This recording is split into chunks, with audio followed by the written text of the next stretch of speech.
Hey everyone, welcome back to my YouTube channel. My name is Perseverance Maremeni, also known as Madam Speaker. If you're joining in for the first time, you are most definitely welcome. Please do hit the subscribe button, like, comment, and share, and also hit the bell so that when I upload my videos, you'll be one of the first people who actually get a notification and also be one of the first people to watch my videos.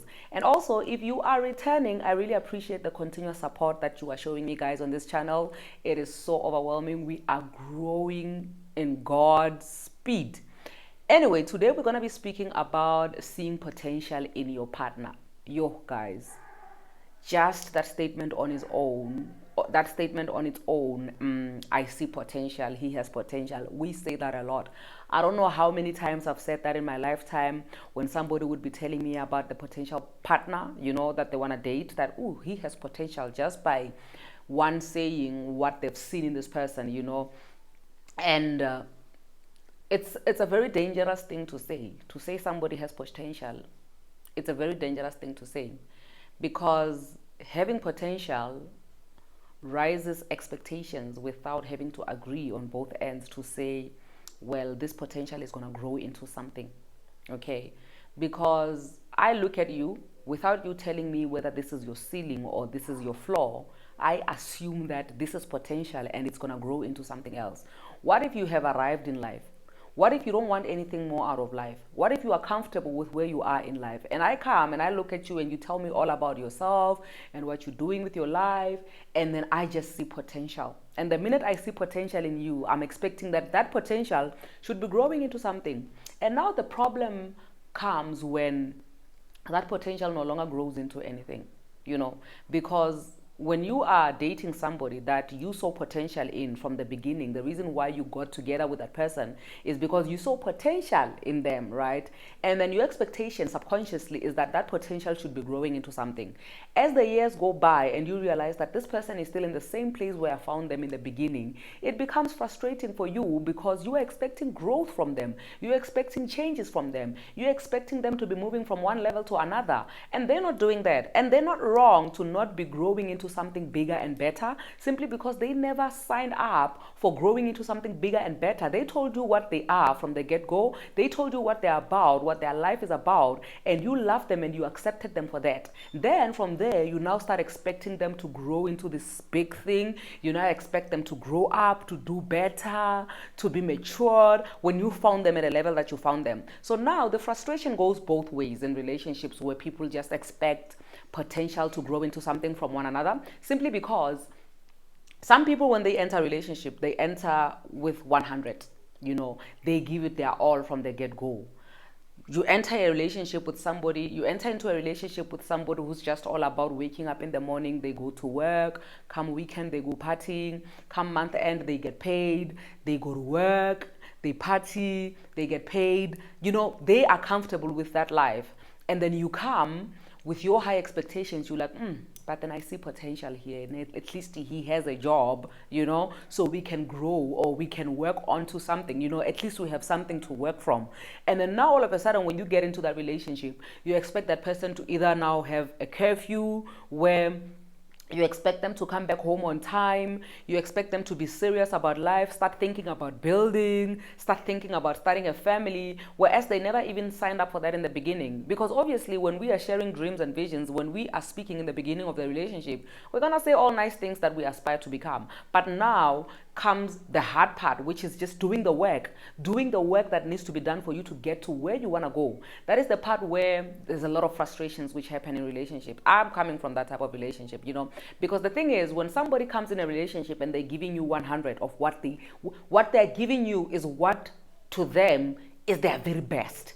They are giving this relationship their all. They're giving it their ceiling. And then when you come and you feel like, no, this is the floor. Like, what you are giving me is the bare minimum, So you need to do better from what you are showing me now, from what we are doing now. We can do better from this. It becomes a frustration. The relationship becomes a drag because I came in this relationship expecting that this that you are showing me now, you're gonna grow into something better. Even though we discussed it and then we ask each other, what do you aspire to become? Where do you see yourself 5 years from now? Obviously nobody's going to say anything negative about that. Obviously, when you ask somebody, where do you see yourself 5 years from now, they see themselves in a better place, they see themselves elevated.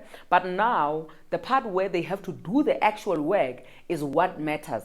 If they're not ready to do that work, which they had said in the beginning, that in 5 years from now I see myself being there and there, it becomes a problem for you, because you're expecting that growth. Because when you entered into a relationship with that person, you thought you were entering into a relationship with somebody who has potential, and that potential to them is the ceiling. And now when you expect that potential, which is at ceiling level, to grow into something bigger, where are they supposed to grow to? Where are they supposed to go? Because this is their ceiling. They can't go beyond this. Now the frustration that comes in the relationship comes in both directions, because you are looking at them, you are resenting them, you are thinking, oh, this one is brainless, this one can't do anything, this one is just stuck, this one is just stagnant, or this one is just taking me back, because I can't grow with this person. I have visions, I have dreams, I have things to do. I feel like 5 years from now I should be owning 10 properties, I should be living in a bigger house, in a better place, better town, but I'm stuck with this person who is comfortable and okay with just living from hand to mouth every day. Now it becomes a frustration in both directions, because you're not happy with that. And also on the other hand, they look at you and they just see this ungrateful person to say, listen, I'm giving you my very best. I'm pouring out my heart to you. I'm open. If you can open my heart and see that everything that I do for this family, it is my very best. I'm giving it my all. And here you are not appreciating what I'm giving you. So now it becomes a conflict which never gets resolved, simply because you went into a relationship with somebody expecting that potential to grow into something, and to them that was not potential, that was them being them. So it is never a good idea to date somebody that you see potential in. I know that it's highly unlikely that you're going to find somebody with everything that you want. There are people who have potential, and they also know that where they are in life is not where they want to be. They know that they want to grow into something bigger, something better. They know that they're still going far in life. So that's another case altogether, okay? But there are people that you found like that, and then they're not going to be growing into anything bigger or anything better, okay? You saw potential in them, but to them that was a ceiling. Right? So what do you do in that situation? There's only two things that you can do in the situation where you feel like, you know what, I dated this person because I saw potential in them, and now it's not growing into anything, and I'm now frustrated because I'm stuck with this person for the rest of my life. There's only two things that you can do. Number one, you can accept them. You can accept that I'm dealing with a person who has no visions, or who has visions which are little less than mine, or who is not even planning on doing anything with their lives. So basically what it means is that they're going to be riding on your wing the whole time, okay? You can accept them beyond that, and just love them and choose to love them and be there for them for whatever other reason that you chose them, besides them having potential to grow into something else. Because you trying to just pester them into doing something better with your life, do something better with your life. Can't you see what your peers are doing? Can't you see where your peers are? That on its own is a frustration for any type of relationship. So it's either you have to accept them, to say, listen, I'm stuck with this person who has no vision whatsoever, or their vision is it, this is their ceiling, and I still have to go above their ceiling. I have to swallow them up. Or you part ways, because you now see that, listen, this that I saw as potential is actually not potential, is the real deal, is the real thing. So for those who are not even in relationships yet, or who are not in serious relationship, or if you are planning on getting married to somebody who has potential and you are seeing them growing into something else, I need you to understand that that potential may never grow into anything. It could just be potential and it ends there. So if you are willing and you are ready, at least you have this information in your hands now, and you know that that which you are seeing in somebody as potential may never grow into anything else. It could just be potential for the rest of your life. If you are more than willing to deal with that, as long as love is there, as long as you guys understand each other in other areas, then it's fine. Then you must always remind yourself this. You must always take yourself back here to say, on this day, I said to myself, I vowed to myself that even if this potential doesn't grow into anything, I'm okay and I'm comfortable with that. But if you're not ready to deal with something which is just going to be potential and never grow into anything, I suggest that you see other means right now. Because I always say, same thing applies to communication for me. I always say that in the beginning of any relationship, there are certain things that you can complain about and they can change and things can get better. And there are certain things which you can't complain about in a relationship because that is the character of a human being. Because that's just who they are. So you complaining about who they are simply means that they should change just for the time being to keep you. But once they're done with that, they're always going to go back to who they are. Everybody will always stay true to themselves, especially the gender, yeah, Adam. They don't compromise when it comes to staying true to themselves. So if you're going to be with somebody, for example, who is not good with communication, communication is not a thing that you're supposed to be complaining about. It's not a thing which you are supposed to be saying to somebody, I need you to be calling me. It should be something in them which says, I need to call my partner. Once you become that person who has to remind them to call you, who has to complain about about them calling you, then it means that you have a problem. You are trying to teach them to be somebody whom they are not. And once they get comfortable, once they become themselves, they're always going to go back to that place. Meaning that there are certain things which you can change and there are certain things which can't change. So this always goes back to potential. To say, why are you dating potential? Why are you not dating your type from the get-go? I will never understand how we always limit God. Yet we go to church and we pray about God being a good God, but we come back home and we limit God.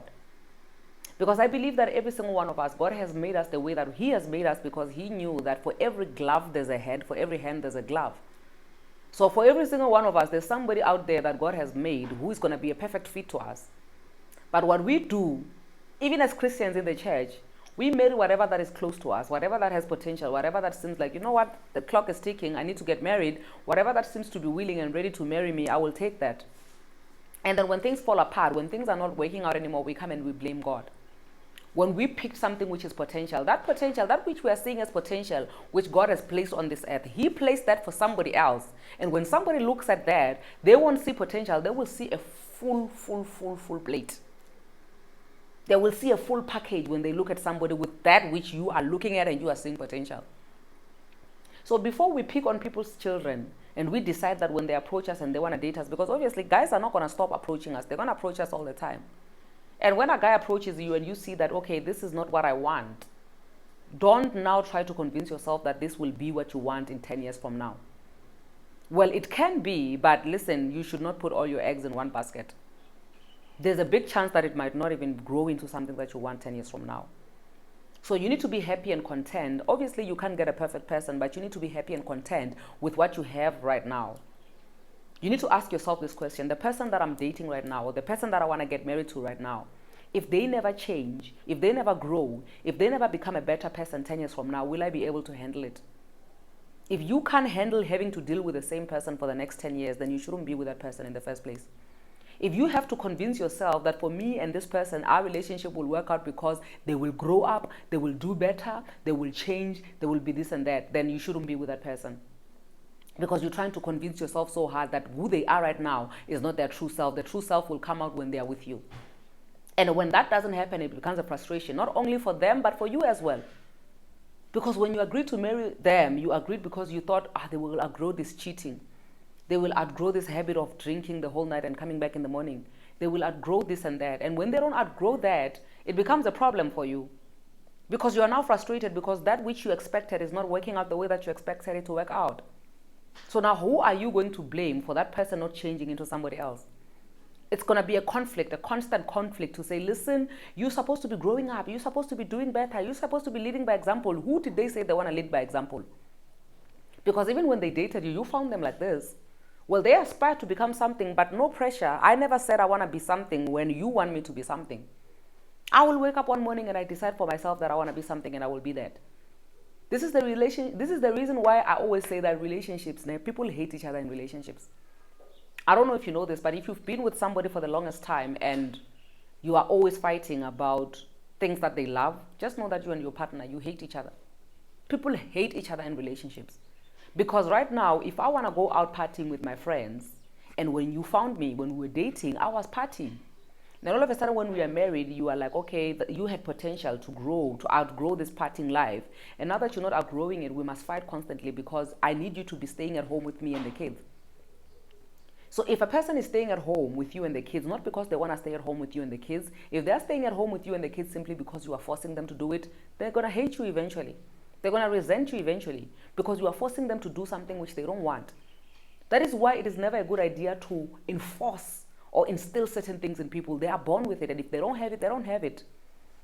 And you can't just by looking at somebody and say that this, I see potential, I see this person outgrowing this in the future.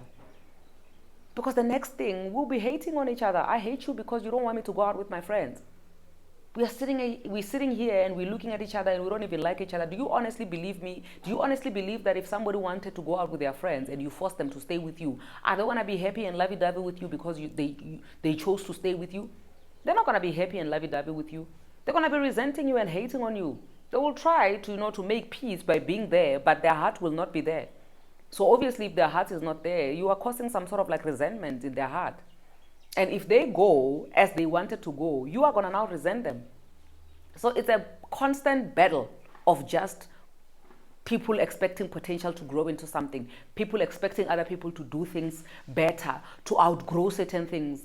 Listen, if you can't accept what you are getting from the beginning as it is, and you tell yourself that if this doesn't change 10 years down the line, I'll be comfortable and I'll be okay with it, then you shouldn't be with that person in the first place.